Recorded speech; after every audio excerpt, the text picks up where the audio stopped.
ঠিক আছে, ক্লিয়ার? স্লাইডটা দেখা যাচ্ছে? এভরিবডি ক্যান সি ইট? সবাই দেখতে পাচ্ছেন? জি স্যার, দেখা যাচ্ছে। আচ্ছা, ঠিক আছে, ওকে। তাহলে আমাকে এটা জানার জন্য কিছু বেসিক জিনিস জানা দরকার, তাই না? একটা নম্বর হলো সাপ্লাই, দুই নম্বর হলো ট্যাক্সেবল সাপ্লাই, তিন number goods, service, immovable property, economic activity exempted. আরেকটা আমি বলি নাই, জিরো রেটেড, তাই না? জিরো রেট কাকে বলে জানেন? কেউ কি জানেন হোয়াট ইজ জিরো রেট? এটাতে মাঝে জিরো, মাঝে বেটও হতে পারে, আবার জিরো রেটও কাউন্ট না, করতে পারে। মনে রাখবেন জিরো রেট মানে হলো সকল এক্সপোর্ট এবং ডিম এক্সপোর্টকে জিরো রেট বলে। মনে করেন জিরো রেট হলো একটা কন্ডিশনাল। মনে করেন আপনি আপনি গ্লাস বিক্রি করেন, যদি লোকালি আপনি গ্লাস বিক্রি করেন বা সিরামিক আইটেম বিক্রি করেন, এটা ভ্যাট 100 টাকা দিবেন। পাঠিয়ে দিচ্ছি। হ্যাঁ, হ্যাঁ, লোকালি যদি আপনি গ্লাস বিক্রি করেন বা সিরামিক বিক্রি করেন, এটার উপর আপনি ভ্যাট হবে। এটাই যদি আপনি দেশের বাইরে এক্সপোর্ট করেন, তাহলে কিন্তু আপনার উপর ভ্যাট হবে না। তার মানে যদি আপনি কোনো গুডস এক্সপোর্ট করেন, এক্সপোর্ট মানে হলো দেশের ভৌগোলিক সীমারেখার বাইরে যদি আপনি কোনো গুডস বা সার্ভিস এক্সপোর্ট করেন ফরেন কারেন্সিতে, এবং এটা দেশে এই টাকাটা রিপ্রিটিয়েট হয়, মানে ইনক্যাশড হয়ে আসে, হ্যাঁ, তাহলে, এবং বৈদেশিক রেগুলেশন মেনে করেন, তাহলে তাকে এক্সপোর্ট বলে। তার মানে জিরো রেটেড মানে হলো আমাদের এক্সপোর্ট। ক্লিয়ার? ঠিক আছে, তার মানে এক্সপোর্ট কিন্তু একটা কন্ডিশনাল, মানে আমি এই গুডসটা দেশে দিলে ভ্যাট হবে, এই গুডসটা আমি যদি দেশের বাইরে এক্সপোর্ট করি তাহলে ভ্যাট হবে না। আচ্ছা, এক্সপোর্ট কেন জিরো রেটেড করে? ঠিক আছে, এক্সপোর্ট জিরো রেটেড করে এই কারণে, কারণ এক্সপোর্টের মাধ্যমে অনেক ফরেন কারেন্সি আসে, দেশে কর্মসংস্থান সৃষ্টি হয়, এবং এই কারণে বিশ্বের সকল দেশে এক্সপোর্টটা জিরো। এক, আরেকটা কারণে এক্সপোর্ট জিরো হয়, এটা আমি একটু বলি আপনাদেরকে। আমাদের ভ্যাটে দুইটা বেসিক প্রিন্সিপাল আছে, একটা হলো কনজাম্পশন প্রিন্সিপাল আর একটা হলো ডেস্টিনেশন প্রিন্সিপাল। ঠিক আছে, মানে এই জন্য ভ্যাটটার আরেকটা নাম হলো, ভ্যাট কিসের উপর? ব্যয়ের উপর হয়, তাই না? আয় বা ব্যয়, তাই না? তার মানে আমি যদি কোনো খরচ করতে যাই, তখনই কিন্তু আপনার ভ্যাট দিতে হয়, যে কোনো খরচ করতে যায়। এই জন্য ভ্যাটটাকে আরেকটা নাম বলা হয় কনজাম্পশন ট্যাক্স। কি ট্যাক্স?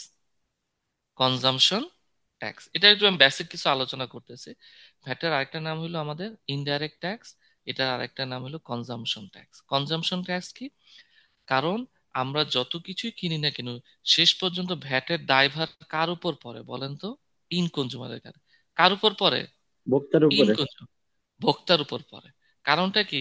আমরা যতই গুডস করি না কেন, যে গুডসটার উপর আমরা ভ্যাটটা ইম্পোজ করতেছি, মনে করেন একটা শার্ট ম্যানুফ্যাকচারিং একটা শার্ট তৈরি করলো, সে শার্টটা তৈরি করা এটার উপর যে ভ্যাটটা সে ইম্পোজ করে হোলসেলারে দিল। হোলসেলার কি করবো? ঠিক আছে, আমি ভ্যাট সহ 120 টাকা কিনছি, আমি আমার প্রফিটটা নিচ্ছি।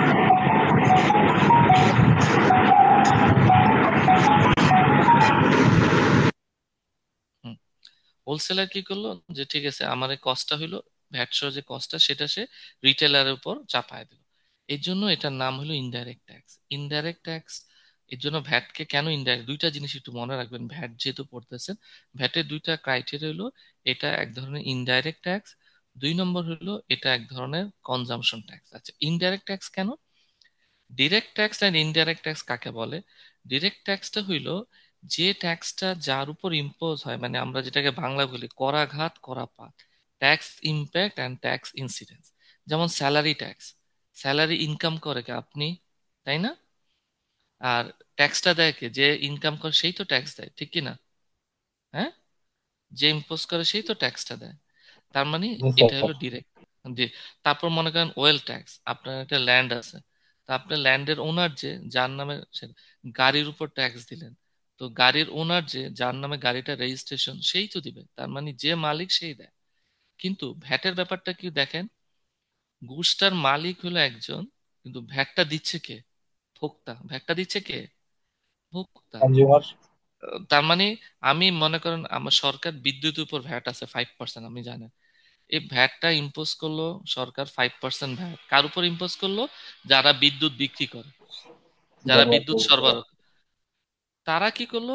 এই 5% ভ্যাটটা কি করলো? বিদ্যুতের উপর দিল, কিন্তু এটা ইম্পোজ করলো কার উপর? কনজুমারের উপর। হ্যাঁ, ঠিক আছে, আমার উপর ভ্যাটটা ইম্পোজ করছে, তো ভাই দাম বাড়লো কেন? কবে সরকার ভ্যাট বসাইছে। তাহলে এই যে ভ্যাট ইম্পোজ করলাম সার্ভিস প্রোভাইডারের উপর, কিন্তু ভ্যাটটা দিল কে? সার্ভিস রিসিপিয়ান, মানে ভোক্তা। তার মানে কি, আমি ইম্প্যাক্ট করলো ইনসিডেন্স হলো ইম্প্যাক্ট দিলাম একজনের উপর, ইনসিডেন্সটা ঘটনা ঘটলো কার উপর, আরেকজনের উপর না। মানে ইম্প্যাক্ট আর ইনসিডেন্স কিন্তু সেম না। যেমন স্যালারি ট্যাক্স, যে স্যালারি ইনকাম করে সে তারই স্যালারি, অন্যজন দেয় না কিন্তু। এখানে আমি ভ্যাট ইম্পোজ করলাম একজনের উপর, কিন্তু আলটিমেটলি এটা ইম্প্যাক্ট ইনসিডেন্সটা হলো আরেকজনের উপর। মানে দুইটা ডিফারেন্ট। মানে ইনডাইরেক্ট ট্যাক্স বৈশিষ্ট্য হলো যে আপনি এটা শিফট করতে পারছেন, আপনার লায়াবিলিটি বার্ডেনটা আর শিফট করা যায়। এই জন্য এটার নাম হলো ইনডাইরেক্ট ট্যাক্স। ক্লিয়ার? এটার জন্য এটার নাম হলো ভ্যাট, হলো ইনডাইরেক্ট ট্যাক্স। আর কেন এটা কনজাম্পশনটা আলটিমেটলি, যে ইন কনজুমার সে তো আর ট্রান্সফার করতে পারে না, সে তো ভোগ করতেছে, সে তো আর পরবর্তী স্টেজে আর বিক্রি করবে না। সেই জন্য এটা হইলো কনজাম্পশন ট্যাক্স, মানে আলটিমেটলি যে ভোগ করবে সে এই ট্যাক্সটা, ভ্যাটটা দিবে। ক্লিয়ার? তাহলে বোঝার কথা হইলো ভ্যাট দিবে কে? কনজুমার, ভোক্তা। এই জন্য এটাকে আলটিমেট কনজুমার, এই জন্য এটার নাম হলো ভোক্তা ট্যাক্স, মানে কনজাম্পশন ট্যাক্স। কিন্তু ভ্যাট ইম্পোজ হয় সার্ভিস প্রোভাইডারের উপর, কিন্তু ভ্যাট দেয় কনজুমার। তাহলে সার্ভিস প্রোভাইডারের দায়িত্ব কি?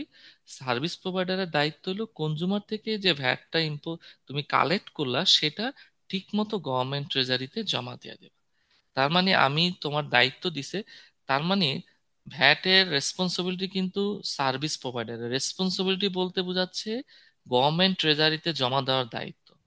এই রেসপন্সিবিলিটি মানে নট দ্যাট যে তুমি টাকাটা দিবা, তা না। ভ্যাট দিব কনজুমার, কিন্তু এই টাকাটা তুমি কনজুমারের কাছ থেকে কালেক্ট করে গভর্নমেন্ট ট্রেজারিতে জমা দেওয়ার রেসপন্সিবিলিটি বা দায়বদ্ধতা তোমার। এই জন্য আসলে ভ্যাট দেওয়ার দায়িত্ব সার্ভিস প্রোভাইডারের, কিন্তু ভ্যাট দেয় কে? কনজুমার। সবাই বুঝতে পারছেন? ক্লিয়ার? জি ক্লিয়ার। ক্লিয়ার? তার মানে আমাদের ভ্যাটের যে জিনিসটা আলটিমেটলি সকল ভ্যাট দেয় কনজুমার, এবং আমার দায়িত্ব হইলো অ্যাজ এ এজেন্ট, গভর্নমেন্টের এজেন্ট হিসাবে সার্ভিস প্রোভাইডার বা ইম্পোর্টারের রেসপন্সিবিলিটি হইলো তুমি গভর্নমেন্টের এজেন্ট হিসাবে কনজুমারের কাছ থেকে ভ্যাটটা ঠিক মতো কালেক্ট করে এনে এইটা ঠিক মতো। এই জন্য দেখবেন প্রতি বছর কোম্পানির উপর ভ্যাট অডিট হয়। অডিট হয় এই কারণে যে তোমার যে এজেন্টশিপ দিলাম, আমার পক্ষ হয়ে, গভর্নমেন্টের পক্ষ হয়ে তুমি কনজুমারের থেকে ভ্যাটটা কালেক্ট করবা, এটা ঠিক মতো জমা দিছো কিনা বিডিএসটা, এটা জন্য তারা অডিট করে। ঠিক আছে? এই অডিটটা করে থাকে। তাইলে এটা হলো আমাদের বেসিক জিনিস, ভ্যাট দেয় কনজুমার, কিন্তু ভ্যাট ইম্পোজ হয় সার্ভিস প্রোভাইডারের উপর বা গুডস ম্যানুফ্যাকচারের উপর, বা যা গুডস যারা সাপ্লাই করে তাদের উপর ভ্যাট ইম্পোজ হয়। কিন্তু আলটিমেটলি কনজুমার দেয়, তাদের রেসপন্সিবিলিটি কি? গভর্নমেন্ট ট্রেজারিতে জমা দিয়ে দাও। ক্লিয়ার? এই হলো আমাদের ভ্যাটের। আর দুই নম্বর হলো এখানে আরেকটা বেসিক জিনিস, যে কেন এক্সপোর্ট জিরো হয়। আপনাদের অনেক সময় ভাইবা বোর্ডে স্যার আমি একটা কোশ্চেন করি। Question sir. হ্যাঁ বলেন। স্যার যদি সেটা যদি ম্যানুফ্যাকচারিং কোম্পানি হয় যেমন 15% রেটে, সেক্ষেত্রে তো আপনার এটা হুম। ফাইনাল কনজিউমার দিচ্ছে না। কেন দিচ্ছে না? কেন ফাইনাল না, কনজুমারে? ফাইনাল কনজিউমার তো মানে লাস্ট পর্যায়ে দিচ্ছে না, এটা তো ফার্স্ট টাইম ম্যানুফ্যাকচারিং পর্যায়ে দিয়ে দিচ্ছে। না না, আমি বলতেছি ফাইনাল কনজুমার তো ম্যানুফ্যাকচারিং কি করতেছে? ম্যানুফ্যাকচারিং হোলসেলার থেকে কালেক্ট করতেছে না? স্টেজ, প্রত্যেকটা স্টেজ। আমি বলতেছি আলটিমেটলি, মানে আমি বলতেছি আলটিমেটলি তো টাকাটা কনজুমারের থেকে। না স্যার, একটা আমি শার্ট। সেটাই বুঝতে পারছি, মানে আমি যেটা জানতে চাচ্ছিলাম, যখন এটা উইথহোল্ডিং পর্যায়ে থাকে, যখন গভর্নমেন্ট যে ফাইনাল কনজিউমারের কাছ থেকে যে ভ্যাটের হুম। ভ্যাট আমি ট্রেজারিতে গভর্নমেন্ট ট্রেজারিতে জমা দিচ্ছি কিনা চেক করে, কিন্তু ম্যানুফ্যাকচারিং এরটা তো চেক করার কোনো স্কোপ এই- ফাইনাল হ্যাঁ। কনজিউমারের থেকে থাকে না। না না, থাকে না। আমি বলতেছি এখানে উইথহোল্ডিংটা কিন্তু আলাদা। উইথহোল্ডিং ভ্যাটের যে স্পিডের থেকে একটু ডিফারেন্ট। কারণ উইথহোল্ডিং এ হলো, উইথহোল্ডিং কে ভ্যাট জমা দেওয়ার দায়িত্ব কি? সার্ভিস প্রোভাইডারের। আর উইথহোল্ডিং এর ক্ষেত্রে কি বলছে? ভ্যাট জমা দেওয়ার দায়িত্ব কার? জি, সার্ভিস প্রোভাইডার। সার্ভিস প্রোভাইডার নাকি রিসিপিয়েন্ট?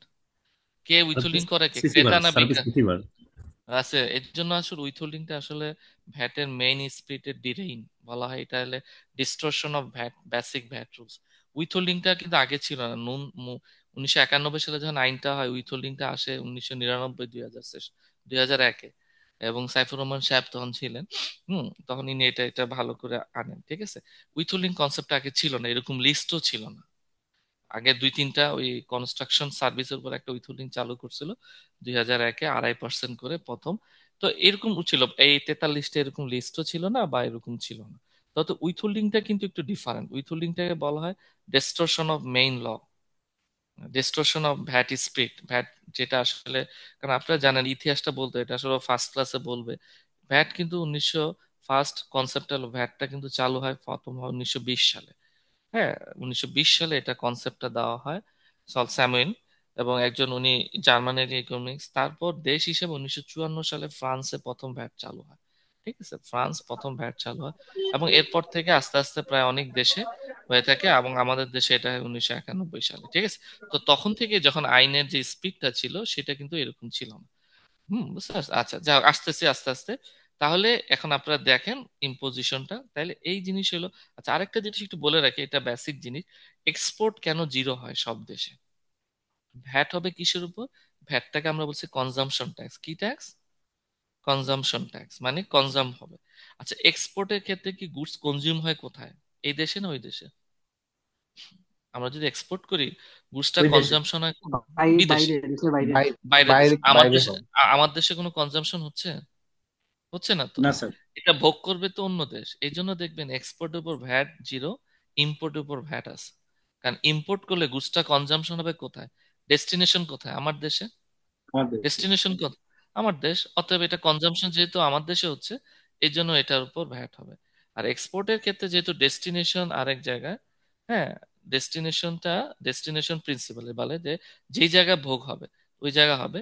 তো এই জন্য এই এখানে হবে ভ্যাট। ঠিক আছে, ক্লিয়ার? সো এই জন্য এক্সপোর্ট উপর ভ্যাটটা জিরো। ক্লিয়ার? আচ্ছা, তাহলে আমরা এটা বেসিক জিনিস পড়ি, তখন আমি একটা একটা পয়েন্ট আসতেছি। প্রথম আসে আমি সাপ্লাইজ। সাপ্লাইজ মানে হলো গুডস সার্ভিস ইমুভেবল প্রপার্টি। আগে 91 রানে ছিল goods and service. Sir sorry sir, 1 minute একটু interrupt হবে।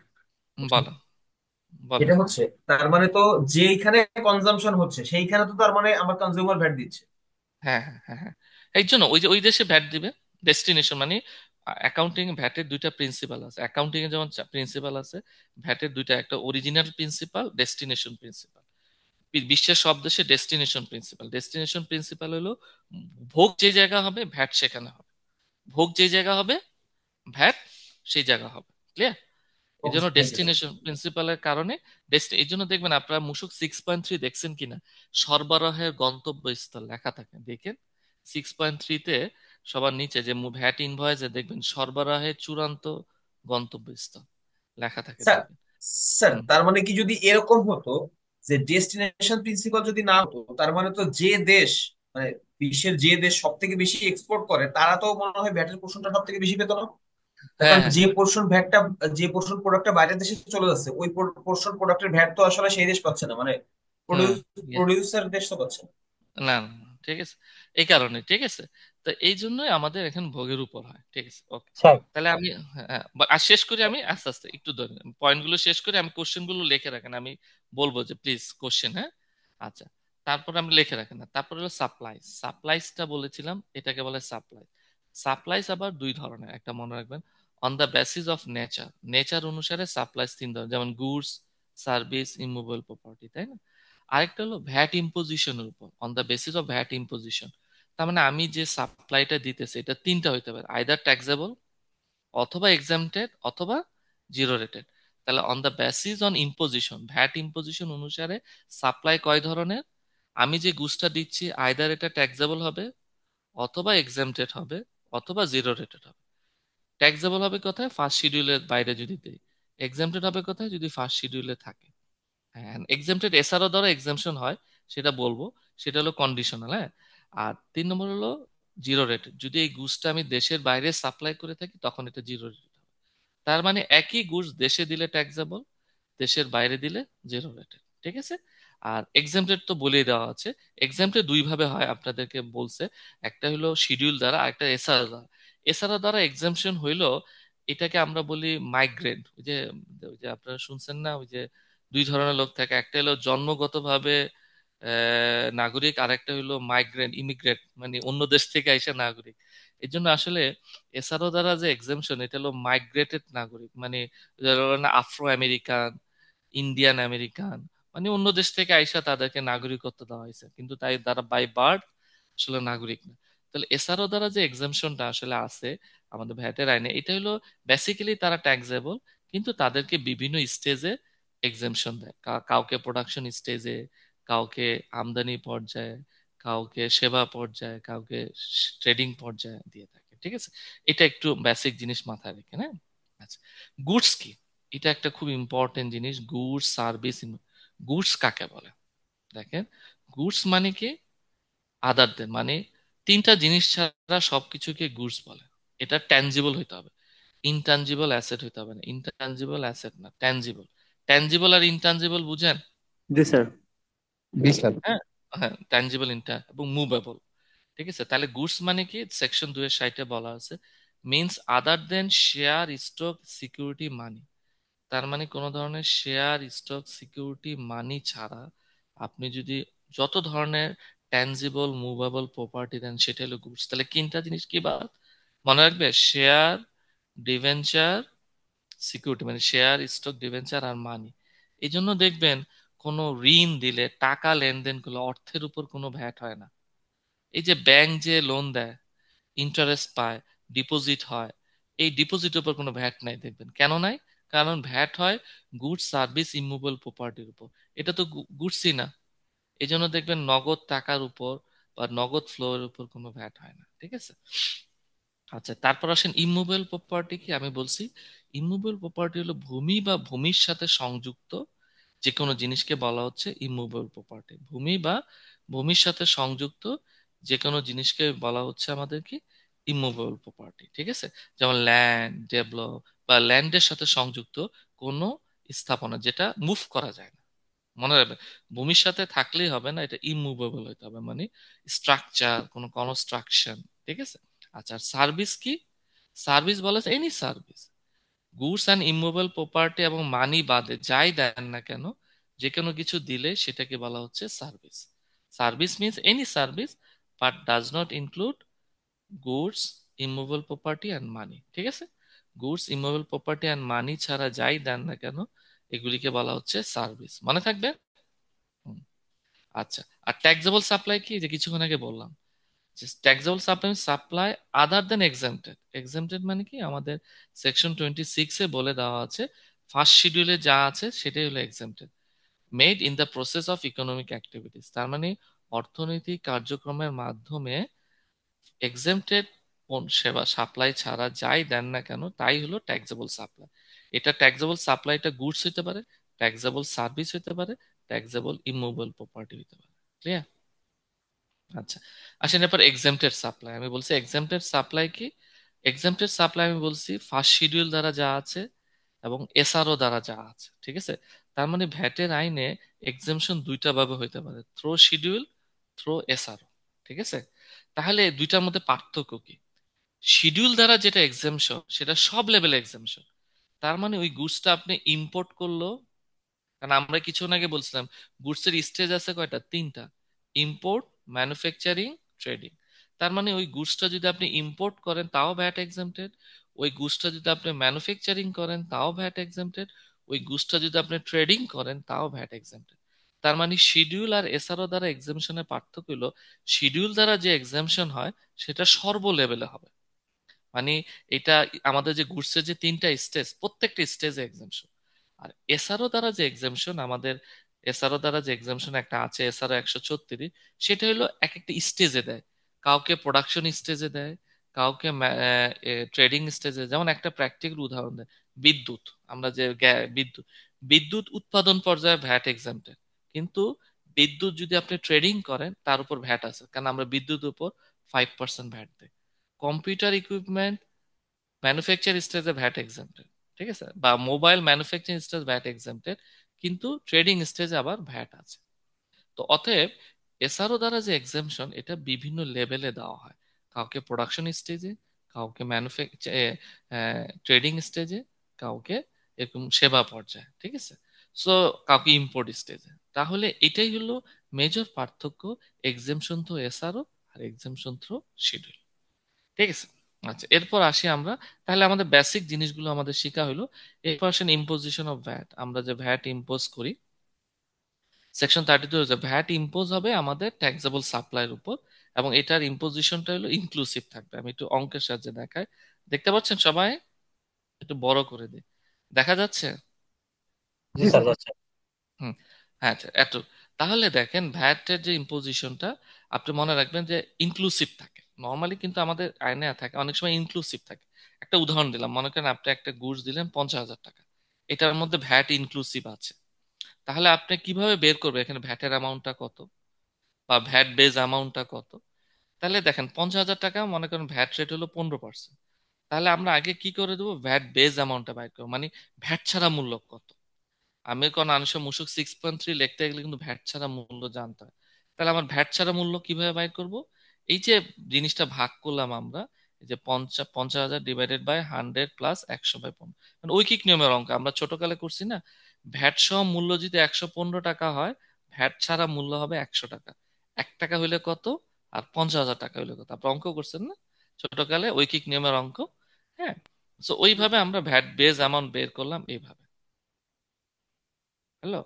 আচ্ছা, আর ভ্যাটের অ্যামাউন্টটা কিভাবে বের করবে, এটা একটা ফর্মুলা আছে। ফর্মুলাটা মনে রাখবেন, আর ডিভাইডেড বাই 100 + আর। ঠিক আছে, ফর্মুলাটা আমি এখানে দেখাইছি, দেখেন, আর ডিভাইডেড বাই 100 + আর। তার মানে হলো যে কোনো সাপ্লাইয়ের উপর যদি ভ্যাটটা ইনক্লুসিভ থাকে, কিভাবে আমরা ভ্যাটের অ্যামাউন্টটা বের করব। ঠিক আছে, কিভাবে আমরা ভ্যাটের অ্যামাউন্টটা বের করব? তাহলে ভ্যাটের অ্যামাউন্টটা বের করার নিয়ম হলো VAT base amount into R divided by 100 + R. মনে করেন আর কত আমার এখানে, আর কত, আর মানে হলো ভ্যাট রেট কত পার্সেন্ট আমাদের, আর 15%। 15, তাহলে 15 ডিভাইডেড বাই 100 + আর, তার মানে 115। তাহলে দেখেন আমাদের ভ্যাটের রেটটা আসলো, ভ্যাটের অ্যামাউন্ট আসলো 6,522 টাকা। ঠিক আছে, 15 ডিভাইডেড বাই 100 + 15। ওকে। আর যদি 7.5 হয় তখন কি হবে, 50,000 ইন্টু আর ডিভাইডেড বাই 100 + আর, তাহলে 7.5 ডিভাইডেড বাই 100 + আর। এই এই জিনিসটাকে বলা হচ্ছে ট্যাক্স ফ্র্যাকশন। মনে থাকবে এই জিনিসটাকে কি বলে, ট্যাক্স ফ্র্যাকশন। এই যে লেখা আছে, এই জিনিসটাকে বলা হয় ট্যাক্স ফ্র্যাকশন। তার মানে আমরা যদি কোনো ইনক্লুসিভ থাকে তাহলে আমরা এইভাবে, আর এক্সক্লুসিভ থাকলে তো ডাইরেক্ট যে মূল্য থাকবে তার উপর 15%। তার মানে আমাদের ভ্যাটের যে সাপ্লাইটা এটা দুই ধরনের থাকতে পারে, ইনক্লুসিভ, এক্সক্লুসিভ। ইনক্লুসিভ মানে হলো ভ্যাট সহ মূল্য থাকতে পারে, আর একটা হলো ভ্যাট ছাড়া। এখন ভ্যাট ছাড়া যদি মূল্য থাকে তখন কি করবেন, মনে করেন একটা সাপ্লাইয়ের মূল্য হলো 50,000 টাকা ভ্যাট ছাড়া, তখন আপনি 50,000 টাকার উপর এপ্লিকেবল যে ভ্যাট রেট আছে ওইটা দ্বারা মাল্টিপ্লাই করবেন, তাহলে আমার ভ্যাটের অ্যামাউন্টটা বের হয়ে যাবে। তাহলে এক্সক্লুসিভ কিন্তু ইজি। আর যদি ইনক্লুসিভ থাকে তাহলে আমাকে কি করতে হবে, ট্যাক্স ফ্র্যাকশন দিয়ে ভ্যাটের অ্যামাউন্টটা বের করে নিতে হবে। ক্লিয়ার? আচ্ছা। আচ্ছা, এবার আমরা আসি ভ্যাটের স্টেজ, যেটা আমি শুরুতে আলোচনা করলাম। ঠিক আছে, তো একটা হলো আমাদের ইম্পোর্ট স্টেজ আর একটা হলো লোকাল স্টেজ। সেম, এটা আমি আসলে গুডস অ্যান্ড সার্ভিস একসাথে করছি। ইম্পোর্ট স্টেজ আর একটা হলো কি আমাদের লোকাল স্টেজ। ইম্পোর্ট স্টেজ মানে এটা বোঝাচ্ছে দুইটা, যে ইম্পোর্ট করে আমি গুডসও আনতে পারি, সার্ভিসও আনতে পারি, তাই না? আর লোকাল স্টেজ হলো যে না, দেশের ভৌগোলিক সীমারেখার বাইরে না, মানে দেশের থেকেও হতে পারে। দেশের থেকে আমি কি করতে পারি, ম্যানুফ্যাকচারিং করেও দিতে পারি, অথবা আরেক জায়গা থেকে কিনে এনে দিতে পারি। ঠিক আছে, এটা হলো এই, তার মানে এটাকে এভাবে করছে, ইম্পোর্ট অ্যান্ড লোকাল। ক্লিয়ার? বুঝতে পারছেন সবাই? হ্যাঁ, বুঝতে পারছেন জি সবাই? স্যার, করছি। আচ্ছা ঠিক, তাহলে ইম্পোর্ট স্টেজ আসে। ইম্পোর্ট স্টেজে আমরা দুইটা পারি, গুডস ইম্পোর্ট করতে পারি, সার্ভিস ইম্পোর্ট করতে পারি। তাহলে গুডস ইম্পোর্ট করলে আমাদের ম্যাক্সিমাম গুডস এর ক্ষেত্রে 15% গুডস, এবং সার্ভিসের ক্ষেত্রেও আপনি যদি কোনো সার্ভিস আনেন, regardless of the nature of service, VAT rate 15%। অর্থাৎ ইম্পোর্ট স্টেজে খুব সহজ। আপনি ইম্পোর্ট স্টেজে ভ্যাটটা হয় গুডস এর ক্ষেত্রে, আমরা কাস্টমস অথরিটি ভ্যাটটা কালেকশন করে। প্রত্যেকটা প্রোডাক্ট যদি আপনি দেশের বাইরে থেকে ইম্পোর্ট করে আনেন, এটার একটা এইচএস কোড থাকে। কেউ কি জানেন এইচএস কোড কি? Do you know anybody HS code? Harmonious code, harmonious service code. আমরা জানি আমাদের কাস্টমস অ্যাক্ট, আমাদের কাস্টমস আইনে প্রত্যেকটা গুডস এর জন্য একটা কোডিং করে, যেটাকে হারমোনাইজিং, এক এক দেশে একটা এইচটিএন, কোন জায়গায় ইএন, বিভিন্ন থাকে। হ্যাঁ, কত ডিজিটের থাকে, এটা হলো হারমোনাইজিং সিস্টেম অফ কমোডিটি। হ্যাঁ, এইচএস কোড বলে, কোডিং সিস্টেম, যেটা ওয়ার্ল্ড ওয়াইজ সেম থাকে। এটা বাংলাদেশ কাস্টমস ট্যারিফ, আমাদের যে ট্যারিফ কমিশন, তাদের কাজই হলো এই জিনিসগুলো ডিটারমাইন করা, এবং প্রতি 5 বছর পর পর এই এই জিনিসগুলোকে, এইচএস কোডগুলোকে রিভাইজ করে। তো ওই এইচএস কোড অনুসারে কি করে থাকে, কাস্টমস অথরিটি প্রত্যেকটা প্রোডাক্টের ফিচার দেখে এইচএস কোড নির্ধারণ করে, এবং ওই এইচএস কোড অনুসারে এপ্লিকেবল ট্যাক্স ভ্যাট ইম্পোজ করে থাকে। আর সার্ভিসের ক্ষেত্রে তো সার্ভিস তো আসলে ট্যানজিবল না, মানে দেখা যায় না, আমরা রিয়েলাইজ করি। অতএব এগুলোর ক্ষেত্রে নর্মালি যে ধরনের সার্ভিস নেন না কেন, এটা উপর 15% ভ্যাট। আচ্ছা, শব্দ হচ্ছে প্লিজ, শব্দ হচ্ছে। মইন একটু দেখেন তো। স্যার সার্ভিস ইম্পোর্টের একটা এক্সাম্পল দিতে পারবেন sir? Service import. Service import মনে করেন যে আপনি দেশে আছেন, সার্ভিস ইম্পোর্টের ক্ষেত্রে কিছু ক্রাইটেরিয়া আছে, একটু বলি। সার্ভিস ইম্পোর্টটা হইলো যে ভৌগোলিক সীমারেখার বাইরে থেকে যদি আপনি কোনো সেবা নেন।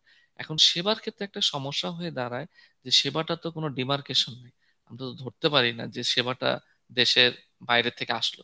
গুডস যেমন একটা ট্যানজিবল গুডস, ভিজিবিলিটি আছে, দেখা যায়, অ্যাসেসমেন্ট করা যায়। তো সেবার ক্ষেত্রে এই ডিমার্কেশনটা একটু কষ্টকর হয়। তারপর সেবার ক্ষেত্রে মনে করেন দেশের বাইরে থেকে আপনি কোনো টেকনিক্যাল সার্ভিস নিলেন, কোনো প্রফেশনাল সার্ভিস নিলেন, কোনো অ্যাডভাইজরি সার্ভিস নিলেন। তো এই যে সার্ভিসটা নিলেন, এটা সার্ভিস একটা এগ্রিমেন্ট থাকে।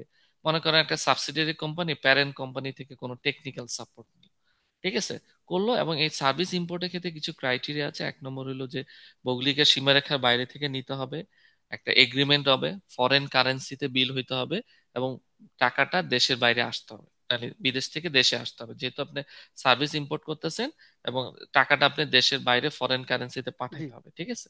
জি এইটা জি হলো মেইন জিনিসটা, বুঝতে পারছেন? এইটা হলো আমাদের সার্ভিস ইম্পোর্ট। জি আচ্ছা, লোকাল স্টেজে হলো ম্যানুফ্যাকচারিং যেটা হয়।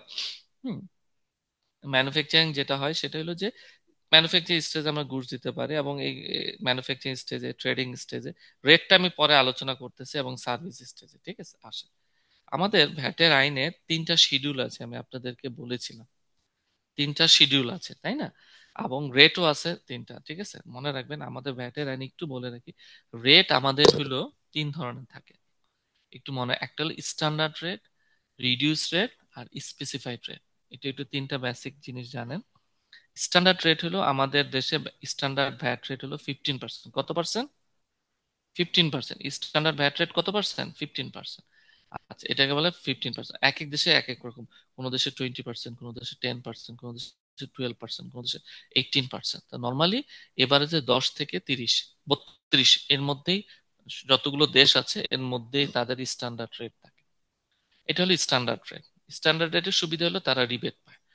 আচ্ছা, আরেকটা রেট আছে, 15%-এর নিচে যত রেট থাকবে তাদেরকে বলা হয় ট্রাঙ্কেটেড রেট বা রিডিউস রেট। আমাদের কিন্তু অনেক আছে, যেমন procurement provider, construction service, indenting commission, IT enable service, এগুলো কিন্তু রেট 5%, 7.5%, প্রকিউরমেন্ট 10%, হ্যাঁ, কনস্ট্রাকশন 7.5%। সো 15%-এর নিচে যে রেট থাকে তাকে বলা হয় ট্রাঙ্কেটেড রেট। আর স্পেসিফাইড রেট থাকে আমাদের একটা, সেটা একটু বলি। স্পেসিফাইড রেট হলো ভ্যাট কিন্তু হয় অ্যাড ভ্যালুরাম। ভ্যাট কি হয়?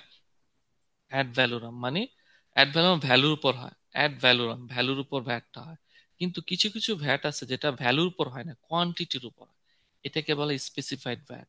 মনে করেন কিছু কিছু প্রোডাক্ট আছে ভ্যাট আমরা কি করি, যেমন একটা দ্রব্যের দাম 100 টাকা, তা আমরা 100 টাকার উপর 15% ধরলাম। কিন্তু কিছু কিছু ক্ষেত্রে এই ভ্যাটটা হয় কি ভ্যালুর উপর না, কোয়ান্টিটির উপর। যেমন একটা উদাহরণ দেয়, রড, আমরা যে এমএস রড কিনি না, রড হয় কোয়ান্টিটির উপর। যেমন 5 টন রড আপনার 2,000 টাকা ভ্যাট। আপনি মনে করেন 10 টন রড কিনেছেন, 10 টন রডের দাম হইলো আমার মনে করেন যে 1 লাখ টাকা করে, 10 লাখ টাকা।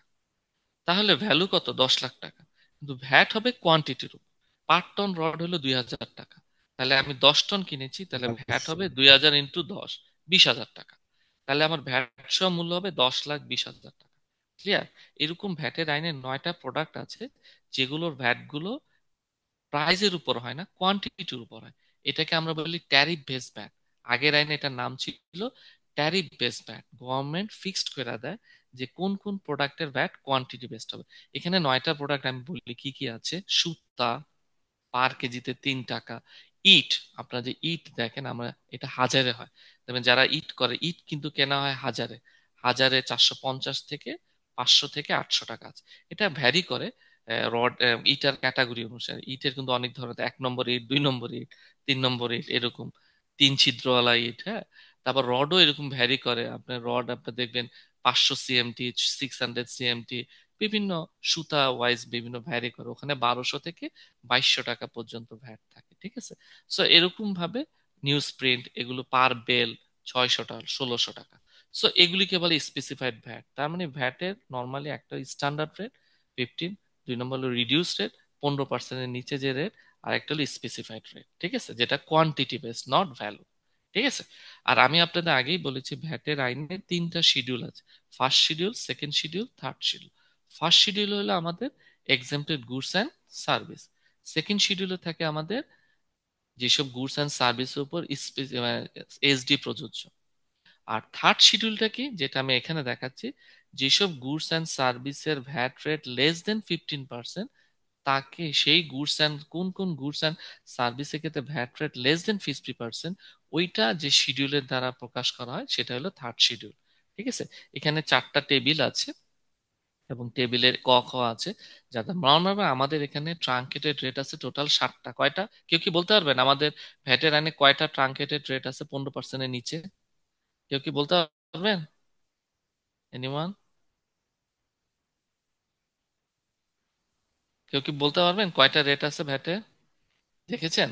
হ্যাঁ, আমি একটু বলে রাখি, টোটাল 7টা রেট। হ্যাঁ 7টা, আমি বলি, একটা হলো 1.5%, 2%, আমি এখানে দেখেন আমি এক্সাম্পল দিয়ে দিছি। 1.5টা এখনো বলি না, এটা কি আমি বলবো, এটা নতুন ঢুকেছে। 1.5%, 2%, 2.4%, 4.5%, 5%, 7% অ্যান্ড 10%, ঠিক আছে। সো এখানে আপনারা দেখতেছেন 6টা, আর একটা হলো 1.5 হলো, এটা হলো স্পেসিফাইড বা স্পেসিফাইড যারা হোলসেলার থাকবে তাদের জন্য এই রেটটা করা হয়েছে 1.5%। তারপর হচ্ছে 2%-এ কি আছে, পেট্রোলিয়াম, ল্যান্ড ডেভেলপার, ফ্ল্যাট, হ্যাঁ। 2.4 মেডিসিন, হুম, 2.4 হলো আমাদের মেডিসিন। 4.5% হচ্ছে যারা 1600 স্কোয়ার ফিটের উপরে ফ্ল্যাট কিনেন, তাদের ক্ষেত্রে ভ্যাট রেট 4.5%। 5% আপনারা জানেন ইন্টারনেট সার্ভিস, এখানে কিছু রেট চেঞ্জ হয়েছে, ইন্টারনেট সার্ভিস, হ্যাঁ, হ্যাঁ আমাদের, তারপর electricity, English medium school, IT enable service, online goods sale, এগুলো কিন্তু আমাদের 5%, ঠিক আছে। আর ট্রেডিং স্টেজে মনে রাখবেন, ট্রেডিং স্টেজে ভ্যাট রেট হলো আমাদের যেটা ছিল 5%, তাই না, এটা এখন 7.5 করে ফেলেছে, ঠিক আছে।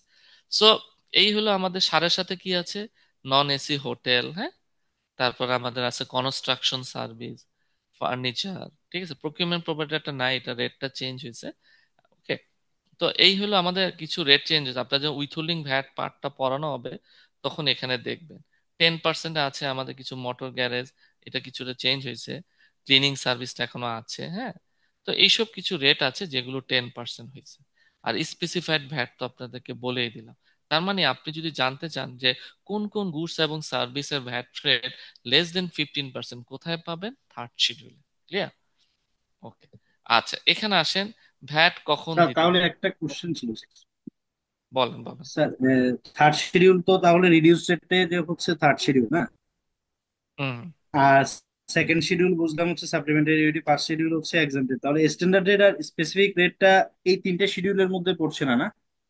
না না না, স্ট্যান্ডার্ড রেট মানে কি, ওই যে রেসিডুয়াল, এর বাইরে যা থাকবে সব স্ট্যান্ডার্ড, বুঝেন আচ্ছা। নাই? আগে জিনিস করছে কি, যে নেগেটিভ লিস্টটাকে কমাইছে, মানে কারণ মানুষের দেখবেন আপনি ইম্পোর্ট করছেন, ইম্পোর্ট পলিসি পড়ছেন কিনা, বলা আছে যে কোন কোন গুডস আমি ইম্পোর্ট করতে পারবো, এটা বলার চেয়ে সহজ না কোন কোন গুডস তুমি পারবা না, নিষিদ্ধ তালিকা যে কোনো জায়গায় বলে দেয় যে ভাই আল্লাহ পাক যেন কয়ে দিছে যে তুমি কি কি করবা, ভালো কাজগুলি কয় না, বলছে খারাপ কাজ কি কি, এই কাজগুলি করবা না, তার মানে এর বাইরে যা আছে সবই তুমি ভালো। বলে দেয় না হারাম কি, হাল তোমার জন্য হারাম হলে এটা, তার মানে এগুলো বাদে যা আছে সবই হালাল, বুঝছেন না? সো এই কারণে এখানে আমাদেরকে আগে এক্সাম্পটেড বলে দিছে, লেস দেন 15% বলে দিছে, তার মানে এর বাইরে যা থাকবো সবই 15%। ক্লিয়ার?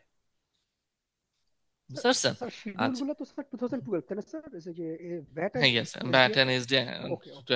আচ্ছা এখন ভ্যাট ইম্পোজ হয় কিসের উপর? একটা হলো ইম্পোর্টার, এট দ্য ইম্পোর্ট স্টেজে কে ভ্যাট দেবে? ইম্পোর্টার। আচ্ছা, কে ভ্যাট দেবে, যে একটা আপনাদের কোশ্চেন, কে ভ্যাট দিবে, কে, হু আর রেসপন্সিবল? ইম্পোর্ট স্টেজে importer is responsible. K responsible?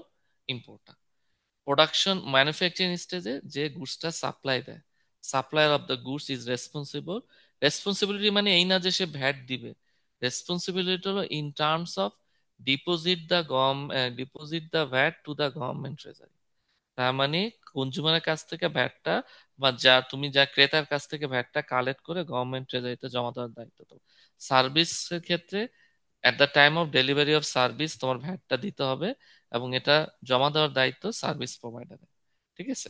R withholding একটু ডিফারেন্ট। উইথহোল্ডিং এর ক্ষেত্রে ক্রেতা, ইন আদার কেস সার্ভিস রিসিপিয়ারও অনেক সময় ভ্যাটটা জমা দিতে হয়। ঠিক আছে। এই যে এখন ভ্যাট কখন দিব, কখন, একটা নম্বর হইলো দুইটা জিনিস মনে রাখবেন। ভ্যাট দেওয়ার জন্য কে দায়ী, who is responsible to deposit the VAT. তাহলে যদি আপনি ইম্পোর্ট করেন, ইম্পোর্টার ইজ রেসপন্সিবল। যদি আপনি গুডস দেন, যে গুডস সাপ্লাই করে সে রেসপন্সিবল। যদি আপনি সার্ভিস দেন, যে সার্ভিস প্রোভাইড করে সে রেসপন্সিবল ভ্যাটটা দেওয়ার দায়িত্ব।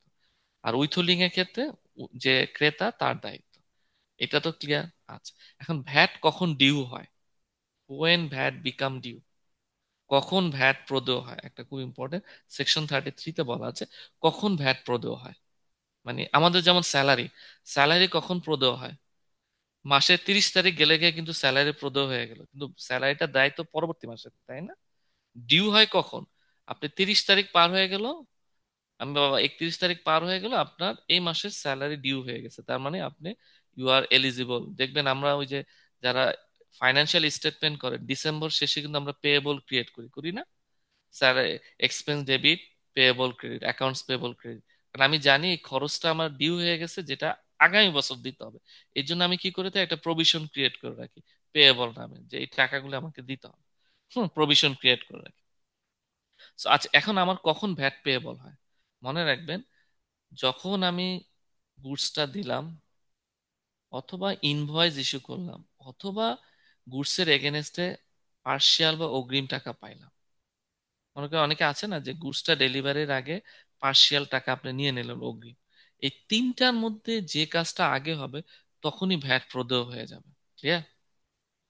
বুঝতে পারছেন? তাহলে when VAT payable due, when invoice is issued, when goods is delivered, when a part or whole of the consideration is received. এই তিনটার মধ্যে যে কাজটা আগে হবে তখনই আপনার ভ্যাট প্রদেয় হয়ে যাবে। প্রদেয় মানে এই না যে ভ্যাট দিতে হবে, প্রদেয় হয়ে যাবে। এটা উইথহোল্ডিং ক্ষেত্রে আলাদা নিয়ম, এটা আমি বলছি ইন টার্মস অফ সেল। আপনি যখন গুডসটা বিক্রি করলেন, বলে স্যার কখন আমার ভ্যাট প্রদেয় হবে, মনে করেন আপনি ইনভয়েস ইস্যু করলেন, গুডস এখনো দেন নাই, তাহলে প্রদেয় হয়ে গেল। অথবা গুডস দিছেন, ইনভয়েস ইস্যু করেন নাই, কিন্তু আগে দিয়েছেন গুডস, তাহলে আপনার ভ্যাট প্রদেয় হয়ে গেল। ঠিক আছে। তো বা আপনি কোনো এগেনস্টে অ্যাডভান্স, অনেক সময় দেখবেন অ্যাডভান্স টাকা পায়, অতএব যেই সময়টা হবে তখনই আপনার ভ্যাট প্রদেয় হয়ে যায় ভ্যাটটা দেওয়ার জন্য। ঠিক আছে। আচ্ছা, ভ্যাট রেট আমি অলরেডি আপনাদের আলোচনা করছি। হ্যাঁ, ভ্যাট রেট একটা স্ট্যান্ডার্ড রেট আর একটা টার্ন ওভার ট্যাক্স রেট, যেটা আমি 4%। স্ট্যান্ডার্ড রেটের সুবিধা কি, রিবেট পাবে এবং ভ্যাটটা অ্যাডজাস্ট করতে হবে, আর 4% হলে পাবে না। এর বাইরে আমি কিছু রেট বললাম, truncated rate, Ted VAT rate এবং স্পেসিফাইড রেট। ঠিক আছে, এগুলো আপনারা সবাই জানেন। হ্যাঁ। আচ্ছা, জিরো স্যার রেট। আমার জিরো রেট কোশ্চেন ছিল আগের টপিক নিয়ে। বলেন, বলেন, বলেন। স্যার আমরা যখন ইম্পোর্ট করতেছি প্রোডাক্ট অথবা সার্ভিস, তখন আমরা যে ভ্যাটটা ইম্পোজ করতেছি, এরপরে তখন আমরা পরে যদি সেটা সেল করি বা কারোর কাছে সাপ্লাই করি, সে যখন সেল করবে তখন কি আবার নতুন করে ভ্যাট রেটটা অ্যাড করা হচ্ছে? হ্যাঁ, হ্যাঁ, ইয়েস হবে, কারণ ইম্পোর্ট স্টেজে তো আপনি মানে ক্রয় করলেন তখন হুম, স্টেজে প্রতিটা লেভেল অফ ট্রানজাকশন মনে রাখবেন, প্রতিটা লেভেল অফ আচ্ছা, ট্রানজাকশনে ভ্যাট। ধরলাম ওকে। প্রথমে আমাদের 2 টাকা অ্যাড করেছিলাম, এরপরে আমি যখন সেল করব তখন 2 টাকা করলাম, তার মানে আমাদের এবার 4 টাকা, বা পরে আবার যখন কনজাম কনজিউমার আমাদেরকে কিনবে তখন আবার 2 টাকা, এমন করে এই 6 টাকা আমাদের টোটাল ভ্যাট। হ্যাঁ, হ্যাঁ, মনে করেন যে এটা প্রত্যেকটা কি ঠিক? স্টেজে যখন হুম, শেষ করি, প্রত্যেকটা স্টেজে যখন হুম, আপনি মুভমেন্ট করেন, একটা ভ্যালু এডিশন করেন না? মনে করেন আপনি যখন হুম, ইম্পোর্ট করে আনলেন 100 টাকা করে, আপনি কি হুম। ওনার কাছে বিক্রি করবেন কি 100 টাকায়? তা তো না না। না, অবশ্যই অ্যাজ এ আমরা রেশনাল, প্রফিট আমি করব। বিক্রি প্রফিট করবে, তাহলে আপনি যেহেতু ভ্যালু হুম, এডিশন করতেছে, অথবা আপনি ভ্যাট দিতে হবে। আপনি এটা বিক্রি হুম, করলেন 110 টাকায়, তাহলে আপনি যে ভ্যালু এডিশন যেহেতু করতেছেন, অতএব এটার উপর আপনি ভ্যাটটা দিবেন। তারপর দেন আপনার কাছ থেকে 110 টাকায় যে কিনলো, সে আবার দেখবেন হুম, আরেকজনের কাছে বিক্রি করতেছে, সে হুম, কিন্তু আর 110 টাকা বিক্রি করবে না, সেও কিন্তু আর একটু ভ্যালু এডিশন করবে। এই কারণেই প্রত্যেকটা স্টেজে ভ্যাট হয়, কারণ প্রত্যেকটা স্টেজে এক ধরনের ভ্যালু এডিশন হয়ে থাকে। ক্লিয়ার? কারণ প্রত্যেকেই তো তার একটা প্রফিট বা মার্জিন করে থাকে, এই জন্য প্রত্যেকটা লেভেল অফ ট্রানজেকশনে ভ্যাট ইম্পোজ হয়ে থাকে। ক্লিয়ার? আচ্ছা, এটা আমি বেসিকে দেখাবো। ঠিক আছে। আচ্ছা, এরপর আসে ওকে। Zero rated supply. হ্যাঁ, zero rate supply. Zero rate supply আমি বলেছি আগে, জিরো রেট কিছুই না। যখনই আপনি কোনো গুডস বা সার্ভিস এক্সপোর্ট করবেন বা ডিমড এক্সপোর্ট হবে, সেটাই হলো জিরো রেটেড। ঠিক আছে। এখন এক্সপোর্ট এবং ডিম এক্সপোর্টের বাইরেও কিছু কিছু ক্ষেত্রে জিরো রেটেড হয়। ঠিক আছে, যেটা আসলে ডাইরেক্টলি এক্সপোর্ট না। কয়েকটা উদাহরণ আমি বলি। যেমন আমাদের ইন্টারন্যাশনাল, আপনি যদি কোনো জাহাজ থাকে, মনে করেন আমাদের চিটাগাঙে কোনো ইন্টারন্যাশনাল ফ্ল্যাগ বেয়ারশিপ কোনো জাহাজ আসলো, ওই জাহাজটা এসে আমাদের এখানে ভিড়লো, তাহলে এখানে আমরা অনেক ধরনের সে রিপেয়ার মেইনটেনেন্স সার্ভিস নেয় বা গুডস নেয়, এটাও কিন্তু ভ্যাট হবে না, এটা জিরো রেটেড হবে। শুধু এক্সপোর্ট করলে যে জিরো হয় তা না, এক্সপোর্টের বাইরেও বা ডিমড এক্সপোর্টের বাইরেও জিরো রেটেড হতে পারে। ঠিক আছে, সেটা কি? যেন ওয়ারেন্টির আন্ডারে যদি গুডস দিই, মনে করেন আমি একটা ওয়ারেন্টির মাধ্যমে কোনো একটা গুডস আনলাম, এখন ওয়ারেন্টি পিরিয়ডে যদি রিপেয়ারিং মেইনটেনেন্স হয়, ওই সময় কিন্তু কোনো সার্ভিস চার্জ নেয়। দেখেন বলা থাকে না, ওয়ারেন্টি সহ যদি আপনি পণ্য কিনেন, বলা থাকে যে দুই দুই বছরের পার্টস ওয়ারেন্টি, 5 বছরের সার্ভিস ওয়ারেন্টি, মানে 2 বছরের মধ্যে যদি কোনো পার্টস নষ্ট হয়, আমি এটা উইদাউট কস্টিং এ ঠিক করে দেবো, মানে উইদাউট চেঞ্জ করে দেবো। স্যার দেখেন, এগুলো কিন্তু এক্সপোর্ট না বা ডাইরেক্ট এক্সপোর্ট না, ডিমড এক্সপোর্ট না, কিন্তু তারপরও জিরো রেট। তার মানে জিরো রেটেড ভ্যাট যেটা নর্মালি ইউজুয়ালি এক্সপোর্ট বা ডিমড এক্সপোর্ট হইলে জিরো রেটেড হয়, কিন্তু এর বাইরেও আমাদের যদি ওয়ারেন্টির মাধ্যমে কোনো গুডস হয়, এটা জিরো রেটেড হয়, যদিও এটা এক্সপোর্ট না। ইভেন ইন্টারন্যাশনাল ফ্ল্যাগশিপ যে যানবাহনগুলো থাকে, জাহাজগুলো থাকে, ওই জায়গায় যদি কোনো ধরনের রিপেয়ার মেইনটেনেন্স বা কোনো ধরনের সার্ভিস দিয়ে থাকে, এগুলো জিরো রেটেড হয়ে থাকে। তার মানে মনে রাখবেন, জিরো রেট ইউজুয়ালি এক্সপোর্ট এবং ডিমড এক্সপোর্ট, এর বাইরেও এক্সপোর্ট এবং ডিমড এক্সপোর্টের বাইরেও কিছু দুই একটা ক্ষেত্রে জিরো রেটেড হতে পারে। জিরো রেটেড মানে হলো ভ্যাটটা শূন্য। আচ্ছা, এখানে আরেকটা পার্থক্য আমি বলি, সেটা আপনাদের সুবিধা হবে। তাহলে ক্লিয়ার এটা? তাহলে জিরো রেটেড ইউজুয়ালি এক্সপোর্ট এবং ডিম এক্সপোর্ট, কিন্তু এর বাইরেও দুই একটা ক্ষেত্র আছে এক্সপোর্ট এবং ডিম এক্সপোর্টের বাইরেও জিরো রেটেড হতে পারে। সেটা হলো ওয়ারেন্টির আন্ডারে যদি কোনো গুডস এন্ড সার্ভিস হয়, আর আরেকটা হলো আমার ইন্টারন্যাশনাল ফ্ল্যাগশিপের আন্ডারে যদি কোনো কিছু দিয়ে থাকে, এগুলো আমাদের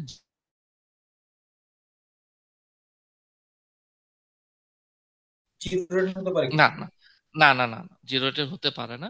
দেশে প্রডিউসড হলে কোনো কিছু হয় না। অন্য দেশে আছে, অন্য দেশের আইনে আছে, কিন্তু আমাদের দেশে আইনে এটা নাই।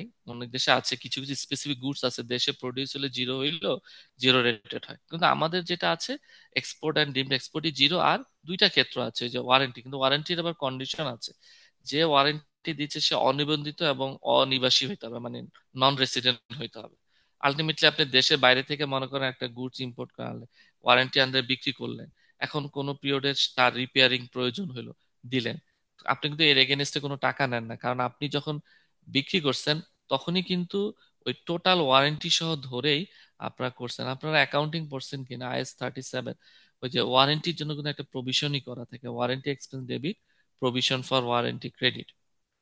ঠিক আছে, সো ওই জায়গাটা কিন্তু আছে। তার মানে এগুলো না, আমাদের দেশে এমন নাই যেসব গুডস দেশেই প্রডিউস হচ্ছে কিন্তু জিরো রেটে, কিন্তু ইংল্যান্ডে আছে, তারপর নিউজিল্যান্ডে আছে, অনেক দেশে আছে, কিছু কিছু স্পেসিফাইড প্রোডাক্ট আছে যেগুলো দেশে প্রডিউস করে দেশে সরবরাহ করলে বা ট্রেডিং করে দেশে সরবরাহ করলে জিরো রেটেড, কিন্তু আমাদের ভ্যাটের আইনে এটা নাই। ক্লিয়ার? তাহলে এটা মনে রাখবেন। এখন একটা কোশ্চেন বলি, what is the difference between zero rated আর এক্সাম্পটেড? জিরো রেটেড আর এক্সাম্পটেড এর মধ্যে পার্থক্য কি? সবাই অনেক সময় এই জিনিসটা খুব আসে, কেউ কি বলতে পারবেন দেখি? আমার যদি পুরস্কারের ব্যবস্থা থাকতো, তাহলে আমি এই উত্তরটা যে দিত তার একটা দিতাম।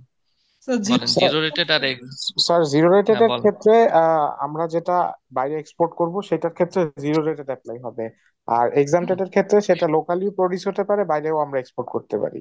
আচ্ছা, তাহলে দেখেন, যেটা জিরো রেটেড ওইটারও তো ভ্যাট নাই, জিরো মানে তো জিরো নাই। আর যেটা জি স্যার। রেট এক্সাম্পটেড সেটারও তো জিরো ভ্যাট রেট নাই, ওয়ান কাইন্ড দুইটারই অফ তো ভ্যাট। এক্সেমটেড ক্ষেত্রে আপনার 6.3টা বাধ্যতামূলক নয়, বাট জিরো রেট 6.3টা বাধ্যতামূলক। আচ্ছা, গুড গুড, এটা একটা জিরো সুন্দর রেটটা কথা বলছে যে বেসিক্যালি হচ্ছে এক্সপোর্টে এনকারেজ করার জন্য, আর আচ্ছা এক্সেমটেডটা দেওয়া হয় হচ্ছে দেশীয় ইন্ডাস্ট্রিয়ালিস্ট, মানে দেশীয় প্রোডাক্ট আরো আপনার বৃদ্ধি করার জন্য। আচ্ছা ঠিক তো আছে, জিরো সুন্দর, গুড রেটরা কোশ্চেন। ভ্যাট ইনপুট ক্রেডিট নিতে পারে, কিন্তু এক্সামটেডরা ভ্যাট ইনপুট ক্রেডিট নিতে পারে না। কে কে বললেন এই কথাটা, কে বললেন? আকাশ হোসেন। আমি আপনাকে ধন্যবাদ জানাচ্ছি, আমি এই জিনিসটা জানতে চাচ্ছি। ওই যে একজন যে বললেন যে 6.3 এক্সাম রেটে লাগে না, জিরো রেটে লাগে, এখানে বলি এটা কিন্তু খণ্ড, যারা এসআরও দ্বারা যে এক্সামশন, ও ক্ষেত্রে কিন্তু 6.3 ইস্যু করতে হয়। এছাড়াও তার এক্সামিনেশন হলে 6.3 লাগবে। হ্যাঁ লাগে, অতএব এটা কিন্তু হচ্ছে না। বেসিক সিভিল দ্বারা উদাহরণ হইলো হলে প্রচন্ড। যেটা এই যে আকাশ সাহেব হলো, আকাশ যেটা বললো সেটা হইলো যে এক্সেমটেড গুডস এর ক্ষেত্রে কোনো রিবেট পাবে না, কিন্তু জিরো রেটেড হলে আপনি ইনপুট ভ্যাট রিবেট পাবেন। That is the major difference and foremost difference between exempted and zero rated. Clear? Okay, বুঝতে পারছেন? এটা হলো মেজর ডিফারেন্সটা, ঠিক আছে? আর অন্যান্য ক্ষেত্রে যেগুলো বললেন এগুলো অন্যান্য ক্ষেত্রে যুক্তি খণ্ডন করা যায়, ঠিক আছে? এটা হলো আমার ইম্পোজিশনের জিনিসটা। এরপর আসি আমার, বুঝছেন তো সবাই? হ্যাঁ, ক্লিয়ার এভরিবডি? তাহলে এগুলো হলো আমার ভ্যাট ইম্পোজ হয়। এখন কালেকশনটা দেখেন, তাহলে দেখেন ইম্পোজ কিন্তু আপনাকে বুঝাচ্ছি ইম্পোর্ট স্টেজে, লোকাল স্টেজে। তাহলে কালেকশনও কিন্তু দুইটা হবে, ইম্পোর্ট স্টেজ, লোকাল স্টেজ। মনে থাকবে? আমি একটু লিঙ্কটা ধরাই দিই, তাহলে আপনাদের সুবিধা হবে। এখানে যখন আমরা ভ্যাট ইম্পোজ করতেছি কি স্টেজে? ইম্পোর্ট স্টেজে। আর কি স্টেজে?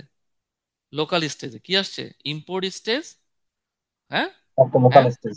Local stage. হ্যাঁ, ততএব যখন আমি কালেকশন করব, তাহলে ভ্যাটটা কালেকশন হবে ইম্পোর্ট স্টেজে আর লোকাল স্টেজ। লোকাল স্টেজ মানে তিনটা, মনে রাখবেন,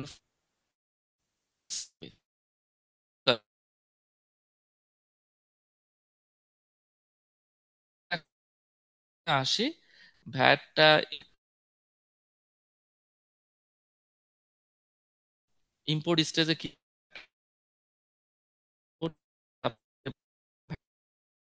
হইলো, আমরা যখন কোনো গুডস ইম্পোর্ট করে থাকি, তো সেক্ষেত্রে প্রত্যেকটা গুডসের ক্ষেত্রে কাস্টমস অথরিটি বা ওয়ার্ল্ড কাস্টম অর্গানাইজেশন, ডাব্লিউসিও বলে, তারা এইচএস কোড ডিটারমাইন করে, এবং ওই এইচএস কোড অনুসারে প্রত্যেকটা প্রোডাক্টের একটা অ্যাসেসেবল ভ্যালু ডিটারমাইন করা হয়। হ্যাঁ?